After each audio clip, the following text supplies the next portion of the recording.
Hello guys, स्वागत है आपका अपने चैनल कल्ट एक्सप्लेनर में। तो दोस्तों, आज की हॉरर सीरीज में एक American supernatural horror movie boneless ones की स्टोरी मैं बताऊंगा। यह मूवी 2016 में रिलीज हुई है और इसके डायरेक्टर अलेक्जेंडर बेवे हैं। इस मूवी की IMDb रेटिंग 4.6 आउट ऑफ 10 है और 86% गूगल यूजर ने इसे फ्रेश कहा है। इस मूवी में एक लड़की जो कि अपने ब्रदर की अच्छी देखभाल के लिए दूसरे घर में शिफ्ट होती है और उसके साथ कुछ भयानक इंसिडेंट होते हैं। गाइस, अगर आपको मेरी स्टोरी बताने का तरीका आपको अच्छा लगता है तो वीडियो को लाइक और चैनल को सब्सक्राइब जरूर करें ताकि आगे आने वाली वीडियोस की नोटिफिकेशन आपको मिलते रहे।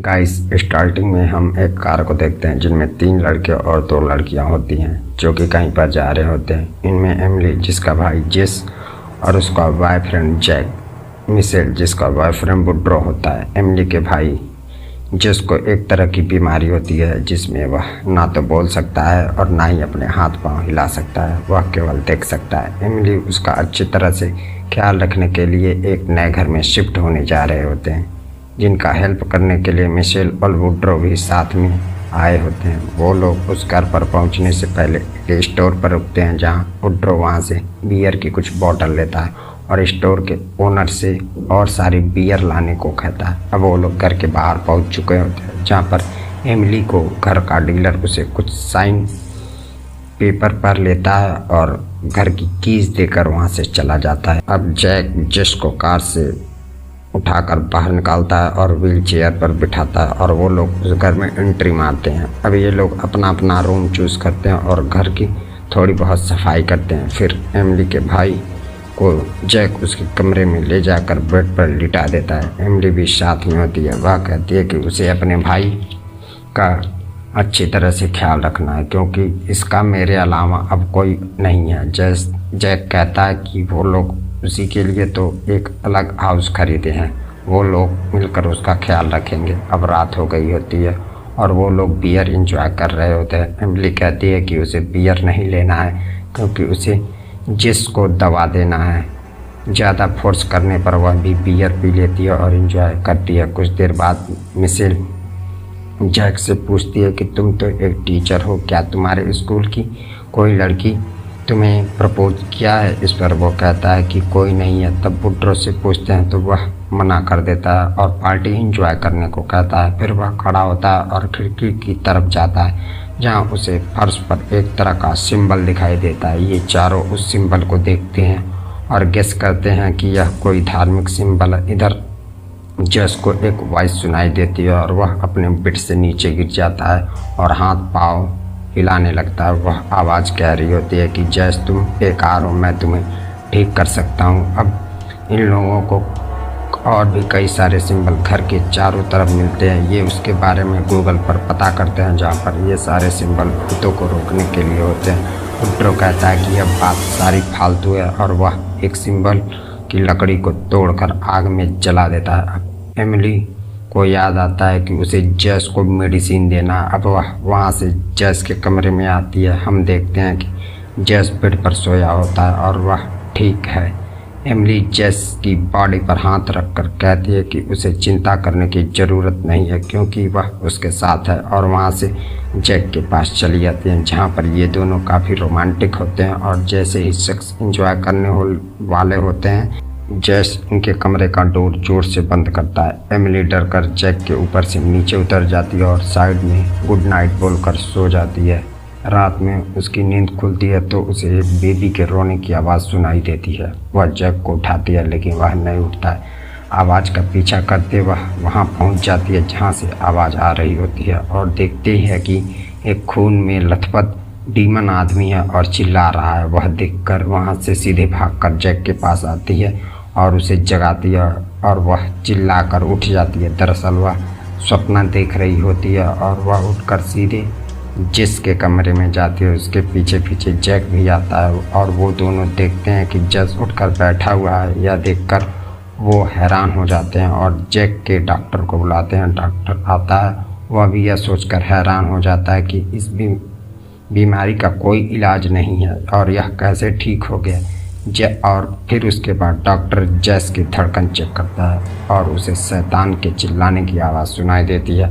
फिर वह जेस को अपने साथ अपने हॉस्पिटल लेकर चला जाता है। फिर जैक और वुड्रो होते हैं जहाँ वुड्रो जेस की माम के बारे में पूछता है। जेस कहता है कि इन दोनों का एक कार एक्सीडेंट हुआ था। वैसे तो जेस तो बच गया लेकिन उसकी मॉम की डेथ हो गई और तभी से वह इस बीमारी की चपेट में है। अब मिशेल और एमिली उस घर के ग्राउंड फ्लोर पर हैं जहाँ पर उनको कुछ पन्ने मिलते हैं और उनको एक वॉल पर एक बड़ा सा ड्राइंग नज़र आता है। फिर मिशेल जैक और वुड्रो को बुलाती है। ये चारों लोग उस सिंबल को देखते हैं। फिर वुड्रो कहता है कि किसी छोटी बच्चे ने यह ड्राइंग बनाया होगा। इस पर एमिली कहती है कि नहीं, मुझे नहीं लगता है कि यहाँ पर कोई छोटा बच्चा होगा। मुझे लगता है कि यह कोई इविल डीमन को भगाने के लिए ड्राइंग बनाया गया है, क्योंकि ऐसे ही साइन हमको घर के चारों तरफ मिला। तब मिशेल कहती है कि उन लोगों को डॉक्टर के पास कॉल करना चाहिए कि शायद उसे पता हो। तब एमिली डॉक्टर के पास कॉल करती है लेकिन डॉक्टर कॉल रिसीव नहीं करता है क्योंकि जेस ने उसे मार दिया होता है। एमिली कहती है कि उसे जेस की चिंता हो रही है, लेकिन जैक की नज़र खिड़की के बाहर जाती है तो वह जेस को आते हुए देखता है। फिर जेस को अंदर लाकर बिठाते हैं। जेस की हालत काफ़ी ख़राब होती है। एमिली मिशेल को पानी लाने को कहती है। जैसे मिशेल पानी लेकर आती है, जेस उसका हाथ पकड़ लेता है और उसके पेट पर हाथ रखता है और कहता है कि यह पहले वाले से छोटा है जिसको तुमने मारा है। मिशेल दूर हो जाती है और वुड्रो कहता है कि जेस पागल हो गया, उन लोगों को डॉक्टर के पास कॉल करना चाहिए। जैक एमिली के फ़ोन से कॉल करता है लेकिन डॉक्टर का कॉल नहीं लगता है। जेस कहता है कि यह सब यही है। एमिली कहती है कि कौन यहाँ है। अब जैक और वुड्रो को विंडो के घर के चारों तरफ कुछ डीमन जैसे दिखने वाले शैडो दिखाई देने लगते हैं। इधर मिशेल उसके पास से वॉशरूम में आ गई होती है। जैसे ही वह अपना फेस धुलती है उसे एक बच्चे की रोने की आवाज़ सुनाई देती है। वह बाथटब के कर्टन को हटाती है तो उसे बाथटब में खून से सना हुआ एक छोटा सा बेबी दिखाई पड़ता है और वह टॉयलेट से खून की उल्टी कर देती है। फिर उसे वही वॉइस सुनाई देती है। वह मिरर के सामने जाकर अजीब तरह से नाइफ उठाती है और अपना पेट फाड़ देती है।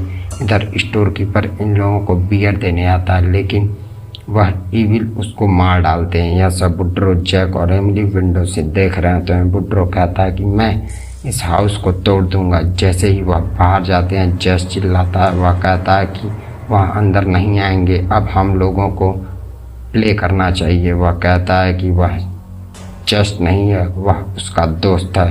वुड्रो को एमिली के पास जाना चाहिए क्योंकि उसने अपने बच्चे को मार दिया है। वुड्रो और जैक मिशेल की तरफ भागते हैं। मिशेल को देखकर वुड्रो चिल्लाता है। वह उसके फटे हुए पेट पर एक कपड़ा डालता है और जैक को पकड़े रखने के लिए कहता है और वह वहाँ से सीधे एमिली के पास आता है। इधर जेस उन लोगों के फ़ोन को आग में जला देता और बेहोश होकर नीचे गिर जाता है। उसके अंदर का इविल उसकी बॉडी से निकलकर मिशेल की बॉडी में एंटर कर लेता है। अब जैक को मिशेल एक पंच मारती है। वह दूर जाकर गिरता है और कातिल हंसी हंसती है। फिर मिशेल जैक को उसका सीक्रेट बताने लगती है और उठकर उसके पास आने लगती है और फिर उसे एक जोरदार पंच मारती है। फिर जैक उसके हेड में एक चाकू घुसा देता है। वह वहीं गिर जाती है और चिल्लाने की आवाज़ सुनकर एमिली और वुड्रो भागकर रूम की तरफ आते हैं लेकिन डोर बंद होता है। अंदर फिर वह इविल एक लंबा सा पिन जैक की आंख में घुसा देता है। जैक चिल्लाता है। फिर जैक एक चाकू से मिशेल के सिर में वापस चाकू घुसा देता है।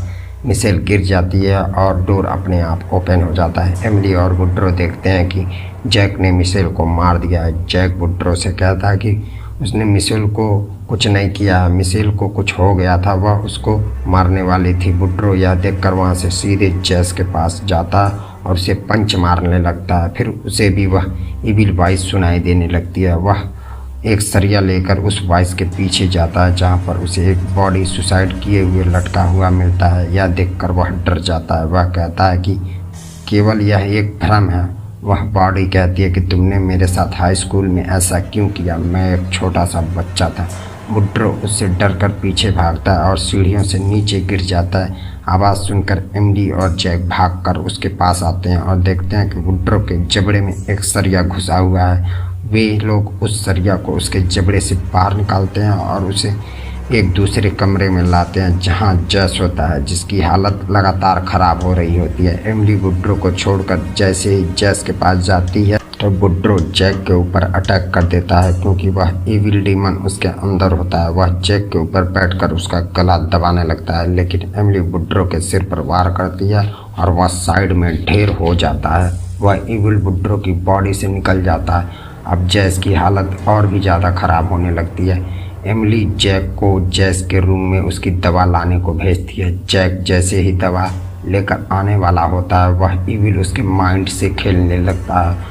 उसे एक लड़की सारा दिखाई देती है। वह जैक की बॉडी में चाकू घुसाने को कहती है और जैक अपनी बॉडी में अपने आप चाकू घुसाने लगता है। जैक उसे सॉरी कहता रहता है। इधर जैस इमली से जैक का नाम लेकर कहता है। इमली जैक के पास भाग कर जाती है और जैक से कहती है कि वह इविल हम लोगों के माइंड से खेल रहा है, यहाँ कोई नहीं है। जैक को होश आ जाता है। अब वह इविल स्पिरिट वुड्रो की बॉडी में घुस जाता है। फिर वह अपने जबड़े में ड्रिल मशीन से होल करता है और खड़ा हो जाता है। फिर वह वहाँ से जैक और एमिली के पास आने लगता है। तो जैसे ही वह वहाँ से निकलता है, जैस उससे कहता है कि तुमने मुझसे प्रॉमिस किया था कि तुम मुझे ठीक कर दोगे। इस पर वह कहता है कि तुम ठीक हो गए हो, लेकिन खेल अभी भी ख़त्म नहीं हुआ है, और वह वहाँ से सीधे चला जाता है। इधर एमिली और जैक उन पेजेस को देख रहे होते हैं कि इस डीमन को कैसे रोका जाए। फिर उनको समझ में आ जाता है कि जब हम यहाँ आए थे तो यह हाउस उस सिंबल से सील्ड था, हमने उस सिंबल को बाहर रख दिया। इतना समझते ही वुड्रो जैक के पेट में एक सरिया घुसा देता है और एमिली का भी गला पकड़ लेता है। अब एमिली जैक के पेट में से जो सरिया घुसा होता है उसे निकाल कर वुड्रो के सिर में घुसा देती है। वुड्रो साइड में गिर जाता है। फिर वह जैस के पास आती है। जैस तब तक सारे सिंबल एक पेपर पर बना लिया होता है। जैसे ही एमिली उन पेपरों को उठाती है, वैसे ही जैक उसके पेट में भी एक सरिया घुसा देता है, क्योंकि वह अब इविल डीमन जैक की बॉडी में होता है। फिर एमिली के साथ खेलने की बात करता है। एमिली नीचे गिरी रहती है। वह धीरे धीरे आग जलाने वाले ओवन के पास पहुंचती है और एक टुकड़ा लेकर जैक के मुंह पर मारती है। वह डीमन चिल्लाता है। मौका पाकर एमिली उसके पेट में सरिया घुसा देती है और वह उन पेपरों को घर के चारों तरफ लगाने लगती है। अब वह देखती है कि उसकी मॉम, जो कि मर गई होती है, वह जैस के पास बैठी होती है, लेकिन वह डीमन एमिली के माइंड से खेल रहा होता है। एमिली उस डीमन से कहती है कि तुम मेरी मॉम नहीं हो और मैं जैस का ख्याल रखूंगी, और लास्ट सिंबल घर के एक विंडो पर लगाती है, जिससे घर के चारों तरफ जो डीमन होते हैं सारे डिस्ट्रॉय हो जाता है। जैक इमली से कहता है कि उसे दर्द हो रहा है, वह उस रॉड को उसके पेट से निकाल दे। जैसे ही इमली रॉड निकालती है, वह उसका गला पकड़ लेता है। दरअसल वह इविल डीमन होता है कि जो कि एमिली को मैनिपुलेट करता है। वह एमिली के पैर पर वार करता है। एमिली चिल्लाती है। जैसे ही वह उसे मारने वाला होता है, जैस जैक के सिर पर एक लकड़ी से टुकड़े से वार करता है और जैक वहीं डेड हो जाता है। एमिली जैस से कहती है कि उसे अपना पैर फील नहीं हो रहा है। तब तक सुबह हो गई होती है। जैस एमिली को व्हील चेयर पर बिठाकर घर से बाहर निकलता है तो उसे फिर वही डीमन की वॉइस सुनाई देती है कि तुम मेरे पास आ जाओ, मैं तुम्हें ठीक कर दूंगा। और यह मूवी यहीं ख़त्म हो जाती है। तो गाइस मिलते हैं अगले वीडियो में।